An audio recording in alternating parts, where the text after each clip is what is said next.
Is Warner Bros. And DC Studios changing their approach to the upcoming Batman sequel? As many of you know, Matt Reeves' long-awaited sequel to The Batman is supposed to go into production this year, but now we've got a bit of an update directly from Warner Bros. Website that seems to indicate some things are changing, and they might be embracing a more, fantastical element of the character. Let's take a couple minutes to talk about the update, what's going on, and why this again signals a lot of changes for this project. Well, if you're a fan of this channel, you already know I'm a pretty big fan of Matt Reeves' Batman films. I know a lot of people weren't sold on Pattinson's casting, but the era of this Batman, the grittiness and grounded nature of the film, it all connected with me, and I love the fact we got a true detective film. Now, last year we got some disappointing news that the sequel had been hit with another delay and would not arrive our way until October the 1st, 2027, which is more than 2.5 years away. Now, recently, one trade even noted, though, the movie is no longer expected to be titled The Batman Part 2, although that was unconfirmed until now.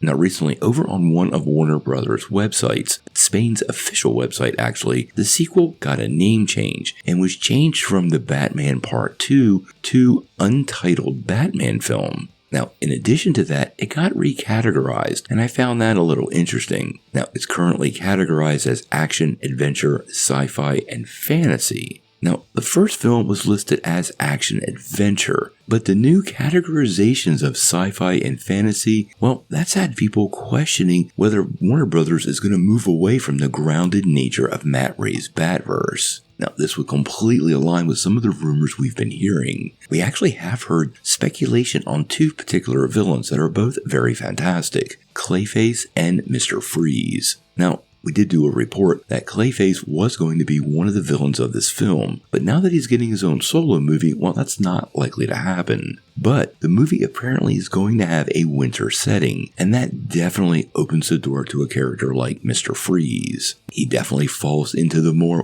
fantastical end of Batman's villains, but he is still a tech-based baddie, and although he creates ice in a way that's very unrealistic, I definitely could see him as one of the antagonists in the upcoming film. Now, to me, the big question, though, is kind of around the Court of Owls. We were definitely teased with the Court of Owls in the first film and in the Penguin, so I'm really unclear how villains like either Clayface or Mr. Freeze could fit into a storyline that's basically going to be a detective trilogy focusing on something like a secret organization such as the Court of Owls. Now, at this point, we really don't know. We do know this delay has got people asking questions about the project. James Gunn claimed the year-long delay was simply due to the fact that the script wasn't finished, and that Matt Reeves had some things going on in his personal life he had to deal with. But based on this update, it kind of sounds like to me they might actually know the story they're going with, and if it does have fantasy and sci-fi elements,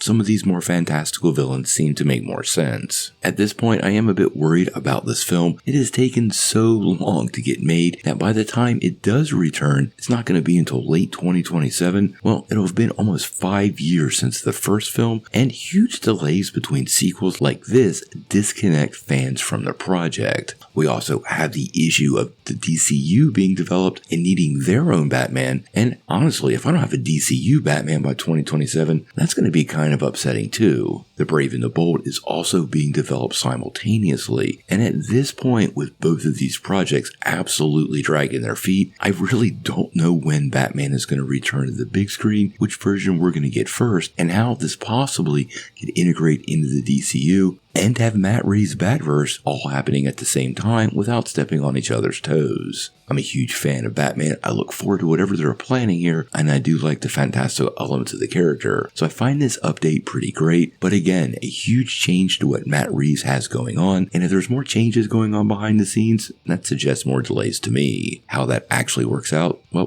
going to have to wait and see. Now, before you take off, though, make sure you hit that like and subscribe button and ring the bell for all the updates. We do daily videos, and we want to be your place for all the Marvel and DC news, but we're going to bring it to you truthfully and transparently, so you're really in the know.